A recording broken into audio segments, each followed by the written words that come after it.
Hello, everybody, and welcome to the second episode of Football Talk. Ladies and gentlemen, my name is Striker, and alongside me is Simple. Say hello. Hello, everybody!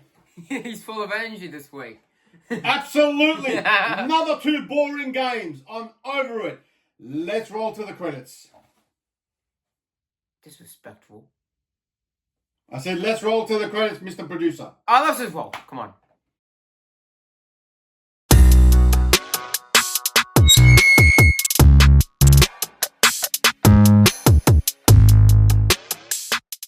Alright, well, without further ado, let's get into the first game. Manchester City 3, yes! And Fulham 2. Sorry. What sort of a yes is that? It's because we got 3 points. You are allowed to get scored. You were allowed. you conceded 2 goals. Yeah, we still won. It don't matter. You conceded 2. Anyway, I'll let you start. Let's get on to this. So, Mateo Kovacic scored from either sides scored 2 goals for Manchester City in this entertaining 3-2 victory over Fulham at the Etihad Stadium, of course, Manchester City's home ground. They have 17 points after 7 games, just 1 point behind the leaders, Liverpool. And Fulham 6th with just 11 points. So Fulham are 6th and 11 points in. I'm trying to do my speech, buddy. But, yeah, Simple. How was your thoughts on this game? It was, well, as many people are saying right now, entertaining. I'm a very hard person to be entertained. I think that was an absolute boring game. I mean, how does Manchester City concede 2 goals?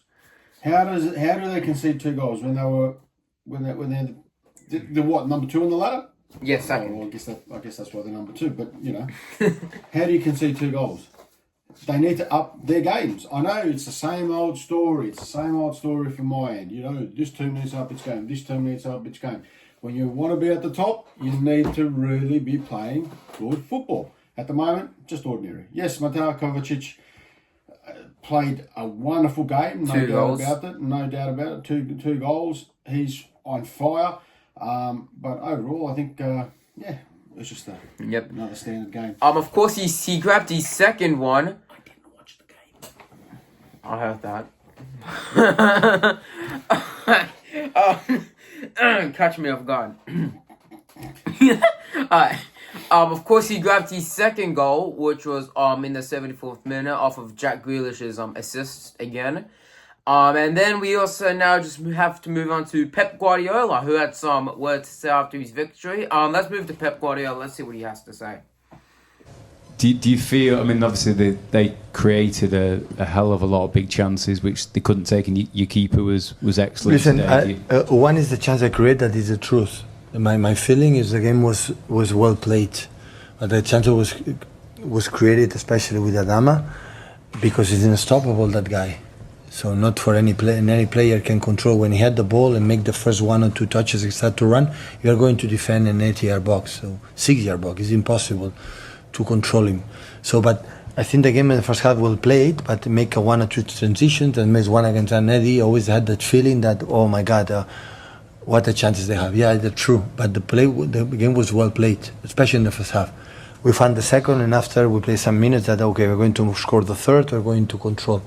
In that moment, we were a little bit, didn't know exactly what happened. After a fantastic goal for Jeremy, we could not take the ball. They put a lot of players, a lot of runners, and after happened. But absolutely was a tough game, but we knew it. We spoke with the team, and we talked with the team and said, guys, today will be a tough game. After Champions League, they have a long week, and listen, they lost just 1 game in the first game in Old Trafford.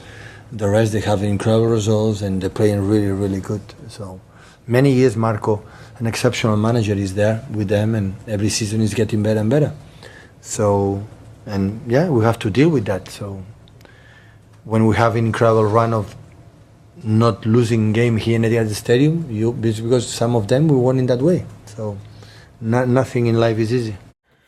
Well, a pretty average speech there from Pep Guardiola. Of course, in this interview, he did say that they created chances. saying that they feel like they played played a lot better than their game with Newcastle, that 1-1 draw. And of course they had Fulham had lots of runners on them. So Dad, or Simples, if you're Pep Guardiola, what do you have to do for next game? Well, first of all, you can still call me Dad. That's okay. Yeah, I know. Look, I think he's just making more and more excuses, you know, because I think as the season goes by, obviously they're not paying the referees. It's going to get harder and harder for them. So I think, about it. yeah, I am. I'm still, you know, of course. I mean, it's hard for anyone to, you know, to move on. It's hard for me to move on. You know, we could have been the champions of the EPL last year. Until you fell off. And why is that Liverpool did not choke? You one loss to Arsenal, you fell off. Listen. The minute you lost to Arsenal, you fell off. No, but no. Look, in all seriousness, Man City did have a good game. Yeah. They, you know, obviously the biggest issue is, you know, at times when you're leading and you know you feel full of confidence, you know, your opposition just can come out from nowhere, and obviously they did. They gave them a good run for their money. So good on to Fulham, but you know, Man City was came on top. Alrighty. Let's proceed to another 3-2 game, and of course it's same old for Tottenham as they lost 3-2 to Brighton after being 2-0 up in the first half. I think everyone's laughing at Tottenham for a while. Of course, it shocked the visitors. James Maddison and Brendan Johnson scored those 2 goals for Tottenham before McTominay was, of course, carrying Brighton there and led his team to victory and got the 3 points. And, of course, at this time of recording, they sit 9th, 4 points off of top 4, heading into the October international break. Let's go to Postecoglou as he spoke to Sky Sports. Let's hear what he had. Yeah, that's disappointing. Not frustrated. I'm absolutely gutted with that. That's probably the worst defeat we've had since I've been here. Unacceptable second half. Just saying we weren't anywhere near where we should be. And yeah, maybe we just got carried away with how we were going. Yeah, we kind of accepted our fate, which it's a bit hard to understand because we haven't done that since I've been here. We've usually fought for everything, but when you don't, you pay a price, and we paid the price. Well, that was some pretty interesting words off of Postecoglou, of course, saying he was a bit disappointed that, saying that it was the worst defeat he's had since he's been at Tottenham. But, Dad, you constantly complaining about it. What do you have to say about this? Well, I mean, what happened to Tottenham? Did you guys go to sleep or something? I mean, it's just mind blowing. You're leading. You're there. What the? Don't use What the truck? What the truck happened? Ange, talk to me. Tell me. You smoking something on halftime. I know it's a PG, but I had to do it. What the hell? I mean, I had high hopes for Tottenham, to be honest, this year. I really had high hopes, and if this is how they're going to play, I mean, disappointing is probably an understatement from Ange. I think that's an understatement, and he's done good in the past, so hopefully it's just a one-off.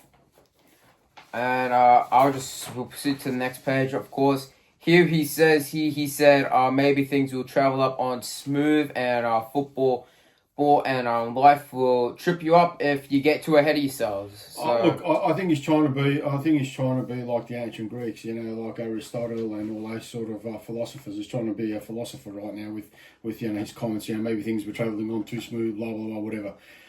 Simple fact is, you guys fell asleep. That's it. There's no, what do you call it? No, don't make excuses. Simple. You fall asleep. Your guys thought they were leading.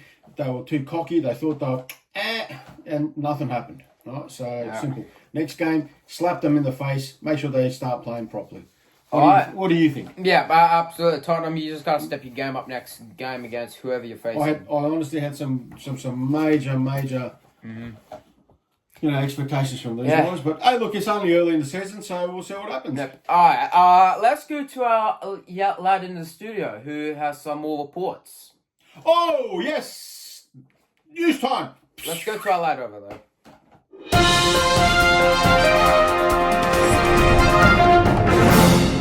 Alright everybody, we're about to get into some breaking news. And I'm changed a little bit. I'm in a different sort of background. The background looks a little bit different because I'm in the exact room that my two podcast people are going to be here doing something later on. Well, it's already happened. But yeah, I've decided, you know what, I'm going to use my twins' room so we can get started. We're going to start off with Manchester City. Now, their 115 is still going. But they've claimed a victory against their how do I say this? Their judgment on a legal challenge to associate this pod with the AP rules. And of course they have successfully done it. Of course, their 115 are still getting are still there. It's still on their tail, but the rules were unlawful. The club, of course, said that they had succeeded with its claims, though the panel only held up two of City's complaints. Their fair market value, of course, the FMV was all good. Other challenges were failed. City's bid to the APT and the FMV system completely changed, was rejected, and with the panel saying it was from the Premier League's profit and their rules, of course. And this is a crazy victory now for Manchester City. They defeated one of the rules. This is not a part of the charges. They're 115. This was just in general, they captured a victory here and the Premier League itself. But it's pictured in with millions of interest, of course, with the free loans, with the clubs which was issued by Everton, Brighton, Arsenal, Chelsea. They all reported that they enjoyed loans running into hundreds of £1 million, which is pretty decent, loads of amount. City, meanwhile, they've had no such unfair agreement. They had some debts and argued that was very unfair for them. Other clubs said that they should could gain the financial advantage, which of course could be unfair for other clubs as well. By disclaiming the such loans from the FMV assessment. So that's some huge breaking news we've just seen here. Of course, the Premier League had also rejected the two APT, which the Etihad and the first I can't really say this word correctly, but I'm just gonna say that the bank itself or whatever have put those both now set aside. So this is a big news for Man City fans and of course Manchester City itself in the Prem. Yeah, crazy news. Let's move on to our next subject. Alrighty guys, so let's get into some more breaking news regarding on the Erik ten Hag situation. Of course, we spoke about last week. Erik ten Hag was threatened to get sacked by the Manchester United board if he doesn't get his head out of his bum. And he has to keep winning games and put Manchester United back to where they belong, on top. It says the Manchester owner said he's set to determine the future for Erik ten Hag, which puts him sitting on the knife's edge. So they had a meeting. Erik ten Hag has been quiet since he had that meeting with the Manchester United board, and it also includes the 8 points in the 7 games, which included those 2 wins over Fulham and Southampton Wanderers, or Southampton, whatever you guys want to call it. But it's only just 5 goals scored, and this could possibly be, and also means that this 2024-2025 season has been the worst start for United in 3 decades. But of course, Erik ten Hag says he believes he will stay as Manchester United manager and preparing for the Premier League clash with Brentford. Of course, that's going to be after international break. Of course, the silence and of course, the aimed wall of silence follows Ineos Chiefs with a 6-hour meeting. Of course, big chances are coming into Manchester United. Of course, Erik ten Hag, in a future is just hanging up in the balance as a Manchester United's manager. On Tuesday, of course, they topped the boss with the club and will meet in London to discuss what is next for Erik ten Hag and Manchester United, especially Erik ten Hag, because if Erik ten Hag gets the boot, United will United have been planning to probably replace Erik ten Hag if he doesn't put Man United back. If he doesn't make a comeback for Manchester United. They will get Rod Van. I can't really say his last name right, but they will get him to be the new Manchester United manager if Erik ten Hag doesn't stick if he doesn't stick to Manchester United's plan and just follow what they tell him and all that. And many people have claimed that he's probably the worst manager in Manchester United's whole history, though they've had many good managers. The only manager that has been more successful in Manchester United in all of the Premier League is Sir Alex Ferguson, winning 20 league titles. I think 2 or 3, how many FA Cups he won. He also won 2 Champions Leagues with Manchester United. Of course, that first one was led by a treble in 1990 against Bayern Munich, which they won 3-1. And if Erik ten Hag doesn't do well, then he will be sacked and they will be replacing him with someone else. So, huge breaking news there for Manchester United. Well, last week we spoke about Antonio Griezmann retiring from the French international team. And unfortunately, France have got more breaking news I have to tell you guys. Raphael Varane, of course, the ex-Real Madrid player and, of course, a Manchester United player, has retired from all, pretty much from his clubs and the international team itself. He formally stated on his Instagram account saying, "In my career, I've taken many challenges, rose to the occasion after occasion. Almost all of it was supposed to be impossible. Incredible emotions, special moments, and memories that will last a lifetime. Reflecting on these moments is with immense pride and a feeling of fulfilled that I'm announcing my retirement from the game that I love all." Of course, Raphael Varane, what a centre back he was. Of course, he was once again a part of the 2008 World Cup when France won it, when they beat Croatia. And of course, he announced this on the 25th of September 2024. But it's sad, once again, we lose another legend of the game. Real Madrid player, Champions League winner, La Liga, Spanish winner and all that. So he's pretty much has been very well in his career. Of course, he was good at Manchester United, but of course, Manchester United says that he was a bit of a flop. And it was a big flop and all that. And it was, it wasn't that good.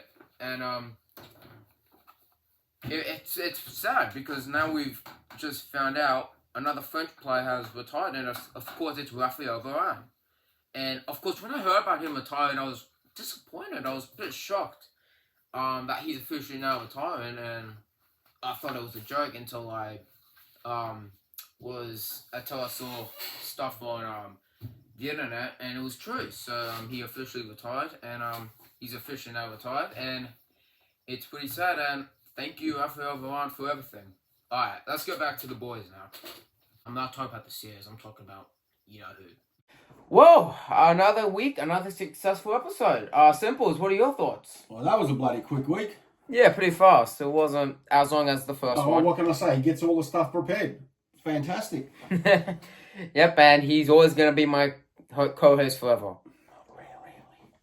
Want me to get fired? I'm going to retire. And my thing turned off. Great.